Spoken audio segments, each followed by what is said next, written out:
does the Quran seem to be aware of the Talmud, the Mishnah? Does it know the Tosefta? Is it aware of Jewish tradition? And is there any way we can show that?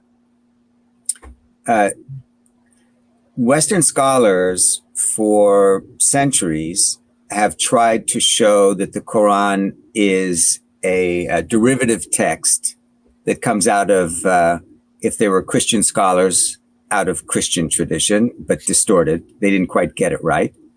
And Jewish scholars would say the same thing about Judaism. So, yeah, there has clearly been a recognized association by Western scholars between the Quran, let's say. Let's just focus on the Quran for a moment. Between the Quran and pre-existent monotheist traditions, right? So those early studies were profoundly influenced by a kind of worldview that assumed that we're right and everybody else is wrong. So everybody had that worldview: Jews, Christians, Muslims, everyone. Now some of us at least are a little bit more open to the possibility that maybe we don't have it all right. Maybe we can learn from some other people as well. So, that's been recognized. Now, what I just said was that Westerners have done this, but Muslims have done it as well. From the very earliest period, even the Quran itself is cognizant of pre-existing monotheist scriptural traditions. It refers to it. It calls itself a book like the books that existed previously to it. So the Quran itself recognizes the existence of earlier expressions of monotheist scripture. That's interesting. But it doesn't ever cite earlier scripture, as the New Testament, for example, does. Right. So the New Testament often will cite Old Testament material in order to support its own argument and buttress. The Quran never does that.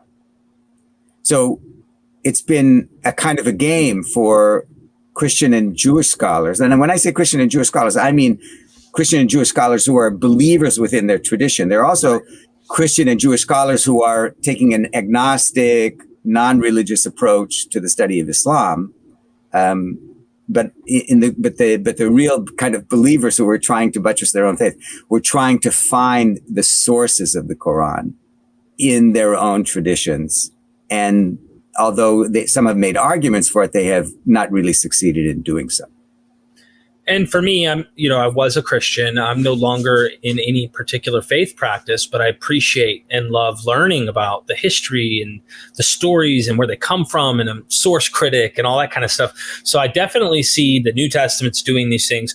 Often when we get into these discussions, there's so many polemics out there. It's like apologist this versus apologist that. And I'm not interested in that. I'm interested in academic pursuit and wanting to know source material, figuring out. Recently, I interviewed other academics on, Dur Qur'an, like where's this tradition come from? And it seems like there's definitely a tradition with this Alexander the Great, and it finds its way in the Quran. It's significant in this time. It's apocalyptic even. There's a lot of that I love learning. So today, you're not getting a host who's a Christian trying to find his Christian traditions, or a Jew who might be trying to find Judaism and like, how's this just the Talmud, or a pagan who's like, where's my pagan roots? Find me my pre-Arabian pagan connections. I want to kind of touch it all if possible. Can you tell us about the origins of Islam and how maybe these traditions formulate your thinking pertaining to its origins? Well, Islam emerged it's really consensus among critical scholars. There's no real significant different perspective than the one that I'm about to say. And that is that Islam emerged in the Arabian Peninsula in the 7th century, late 6th, maybe, but 7th century, really 7th century. There were precursors, that is. Right. And Muhammad was a prophet of Islam. He understood that he received a revelation from God. Whether any prophet receives a real revelation or is hallucinating or making it up, one never knows. I mean, that's why we call religions faith traditions. You can't prove these things. It's a faith position. And this revelation of the Quran that was pretty quickly recorded. It existed in oral form for a while until it was recorded, just like the New Testament and the Hebrew Bible. They existed, both of them, in oral form for a period of time until they were recorded in writing. And that's what makes them scripture, right? They're scripted out. It was recorded probably quite soon after the death of Muhammad. I would also refer to him as the prophet. As I said before, he's not necessarily my prophet, but he's a prophet. And what's wrong with that? Yeah, I mean, I don't get the reluctance, but I think it's probably because of the polemics. Anyway, sorry to interrupt. We could talk about polemics for a long time too, because polemics is very interesting. It's an area that I find fascinating. I'm working on quite a bit these days. But let's not go there right now. Okay. We can do that sometime.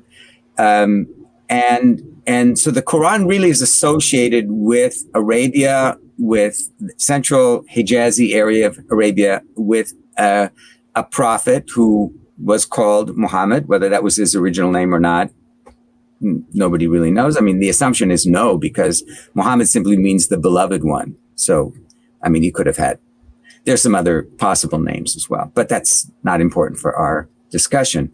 And that Quran has a lot of parallels with the New Testament and the Hebrew Bible and the Talmud and rabbinic literature and Syriac Christian literature that is not biblical.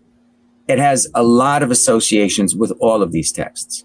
Now, does that make it derivative? Meaning, the derivative is a negative term. It kind of has the association with it's not original, it's not unique, it's just borrowed from someone else.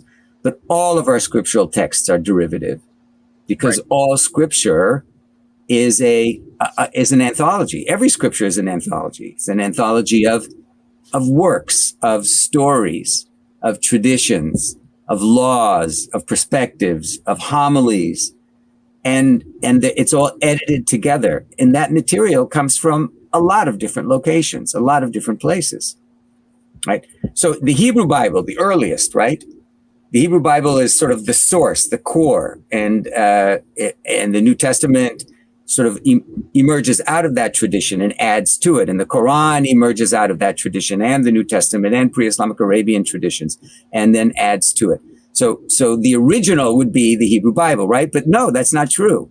The Hebrew Bible is derived from pre-existing traditions and stories and laws and theologies and prayer practices that existed in the ancient Near Eastern world for centuries and centuries before it. So if we're going to say about the Quran, it's derivative, or it doesn't have much to add because it has parallels with pre-existing scriptures, then you have to say that about all three. You're awesome, by the way. I really, really appreciate you pointing this out, because this is one of the masterpieces I bring to the table, I think, in Myth Vision, is I'm not here to destroy people's faith. I think people feel that way because I'm very historical. My methodology is historical critical method. So I'm kind of trying to take a non-faith approach to ascertain what may have happened and how to understand what are the sources, how do you think this compiled, et cetera, et cetera. This is literally up your alley as a scholar, so you know what I'm talking about. That doesn't take away, if you want to believe at the end of the day, go for it. But what I find is I'm really going at trying to get people to mature. And it's these radical fundamentalist approaches. I am specifically always jabbing at Christian fundamentalists because I was one. And I want people to mature and develop and be, I think, knowing what you just said, and if we came to accept that, we would have way more unity, because we'd be able to go, you know what, we are one family.